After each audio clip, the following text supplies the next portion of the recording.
All right, Kirby. So I have a topic today. So, in your entire career of being an investor, has there ever been a time where you went 100% broke, where you had no capital? And I ask that because a lot of the stories you tell, it seems like you've put a lot of capital into deals, obviously. You've bought properties cash, you've um, been willing to always go all in. But it always seemed like you've always had a heavy position in capital, always. Like you've never just went straight to zero, like a lot of real estate investors talk about, where they go real estate broke. It always seems like you've always had a lot of capital. So is that true, or have you at times went completely flat broke? Um, I was flat broke from birth till about 27 years old. Okay. Besides that, I go heavy in positions but first, I don't go heavy in positions because blindly. I go heavy in positions because I do the research and work. I do the research and work. I do the research and work. Have I had times where I've had, like, let's just say, an option account, and I went heavy on the option trade, and then the option and the account blew up, meaning go to zero. Yeah, I had those about five, six, seven times. Just buying options, just learning the ropes. But did I have other capital, other places like learn long term stocks? Yeah. Did I have money in the savings account? Yeah. But besides that, I've blown up options accounts many a times. That's why I always talk about it. Like even with the post you sent me yesterday, is being able having that aptitude to take the risk will. And but the thing is, you take the risk and you blow up the account. Most people, when they blow up the account, that's it. They'll never do it again. Oh, the stock market's a gamble. Oh, I'm never doing that again. No, me is all right. Now I messed up bad. What did I do? And I study my losses way more than I study the wins.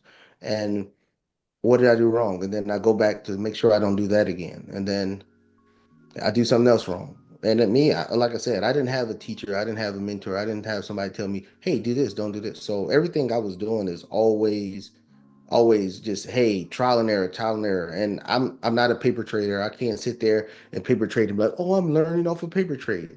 Me, if I don't have risk in it, I won't pay attention to it. I used to open up the paper trading accounts, and then I'll just make frivolous trades just for the sake of it, but it didn't give me the same angst of, because I knew it wasn't real money. So I really didn't put that, Right. hey, make sure you do it right in there. So I would, blow up an account. Then I make sure I don't do that error wrong, and then I'll do it again. Then I'll make another error, and then after compiling. But the key was keep going. I mean, yeah, I would blow up the account. Now, okay, now I got to save up some more money to get in the account to start all over again. Then I would do it again. Then I would start all over again, do it again. Then about my fifth or sixth try, that's when I learned about selling options, and I kept compiling data on the buying option side to be like, okay, I got to learn how to do this, got to learn how to do this.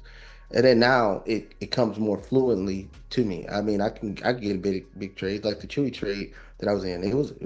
I mean, I lost. I can't sit there. Every trade is not a win. I lost. But I've had times where I've blown up accounts, but no, it was never after going to 27 being broke. It's never a situation where it's, hey, if I go all in, I'm taking every last dime uh from my family that we might be eating ramen noodles and rice for the next year or so. But I just spent people's yearly paychecks on the trade and it didn't work. Not gonna Okay. lie. That's what happened. But the key element of it is having the ability to take the risk. That's a skill. Everybody think that, oh, he just, he got huevos, or oh, he got balls because he did that. It takes skill to be able to do that. But if it don't work, it's always going back to it. Like I was saying in the post that the you sent me, was that kid was young enough to take the risk. Most people will never even take that risk, let alone admit to it. And then when he keeps going, he's going to learn so much more information that he's going to be able to take those risks with the information that he knows, and he's going to stack wins, stack wins, stack wins. Because that's the same thing that happened to me. I just stack wins, stack wins, stack wins.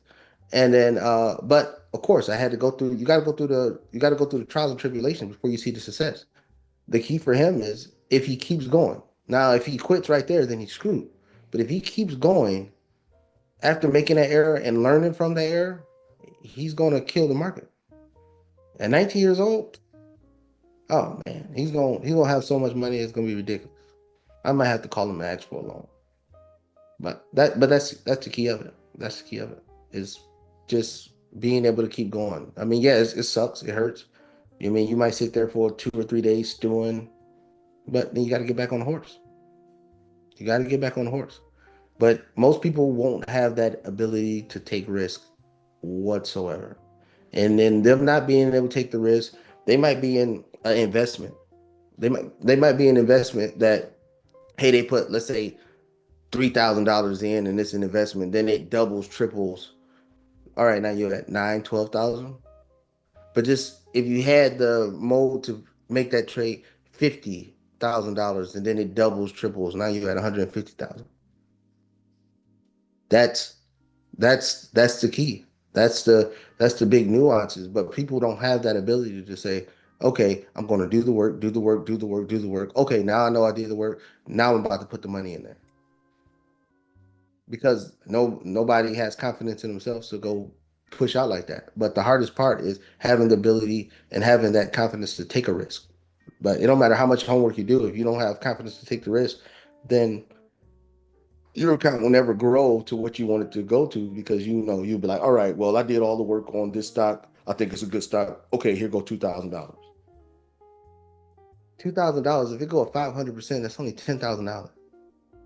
That's not. It's not going to change your life. It's $10,000. That's taking risks is a skill. It's not just about all caution to the wind. But that's the trueness of it. Is yes, I have blown up accounts. I'm not one of these YouTubers or one of these social media people that's going to sit here and tell you, oh no, I never made a mistake. I made hundreds of mistakes, thousands of mistakes. That's how I can sit here and understand everybody's situation because I was never scared to make a mistake. And when you're scared to make a mistake, you're never going to get to your true potential because, oh no, I just want to be conservative. I want to be conservative.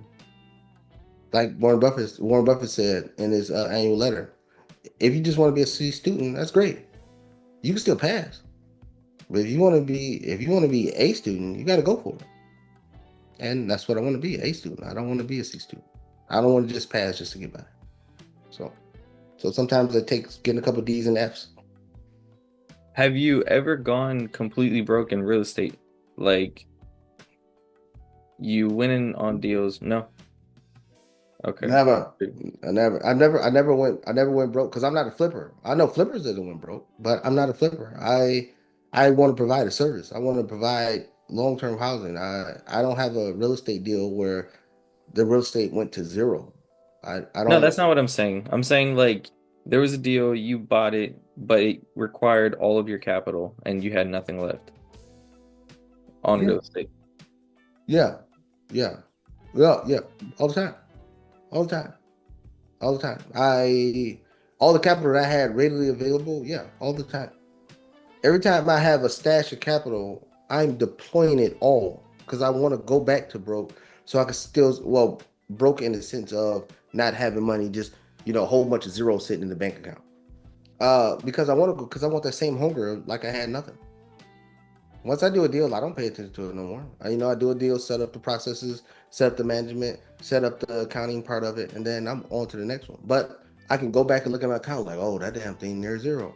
Now get that same hunger to build it back up again via business, via the stock market, and then go rinse and repeat and do it again. But yeah, yeah, I try to go broke. I would say broke, but I try to go to get the account down to like $5,000 every time I deploy.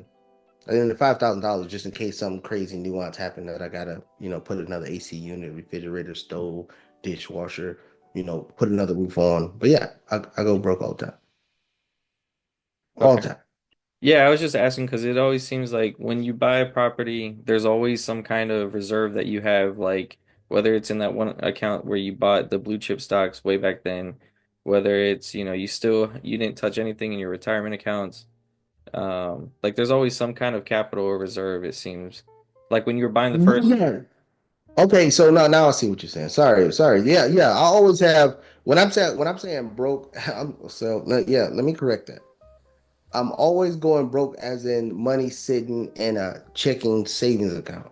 But okay. do I always have do I got blue chip stocks? Yeah. Do I have retirement accounts? Yeah. Have I ever taken out of my retirement account and bought a property? Hell yeah. Yeah, I did. I got no problem with it. And because I know the game is cash flow, not just sitting there with a pile of cash. So yeah, I've done that. But it's never been a time where I'm sitting there wondering how I'm gonna pay a bill to do a deal. No, no, I never had that issue. Okay. So it's you say it's crucial to have some kind of capital on the side. Which retirement account did you pull capital from? Was it the Roth IRA? Was it a Roth IRA? Multi-area. Okay. Yeah. But yeah, so the capital that I'm saying to have sitting in reserve is not for the house. It's really just in case, something may, I mean, like sitting in just stocks or whatever. It's just, that's just extra cash that I never thought about allocating. That's an investment it's an investment, it's gone.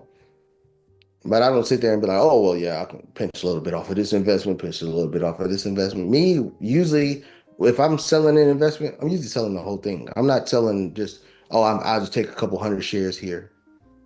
If I want out, I'm taking the whole thing. So, but yeah, but those things, having other avenues or having other capital hoards or even in real estate, having a cash flow from the rental properties themselves, that's your buffer. That's your buffer. But even if it's like people not even in the stocks and business and all that, the cash flow is your buffer, and then you just keep going. So let's just say I didn't have all the other stuff. I know where the money's coming in other places. Even if I like, let's just say, all right, I got 100,000 sitting in a savings account or checking account, and then I deploy it all, and I have no more money. But now I know that another 15, $20,000 is going to come into there. Okay, that's my buffer and I'm still going to do this deal. Mhm. I have no problem with that. But when I deploy capital for any investment, I don't look at like individuals say, oh, well, if times get hard, I'm just going to do this. No, I'm going to go out there and grind and make some more money somewhere. I'm just going to grind and make more money. Grind, make more money. That's it. I mean, everybody in the house got to hustle. Everybody in the house got to hustle. It's like somebody bringing in money in this house. You can't even be here. The only person that get a free pass is the dog. And I'm about to start selling puppy pictures in a minute. So somebody gonna come up with some money. That's just how I look at it. Okay. Okay. Cool. That said, guys, if you have any questions or comments, don't forget to leave them down below. Send us more content, videos, anything, guys. Share this video, subscribe. We'll see you guys on the next one.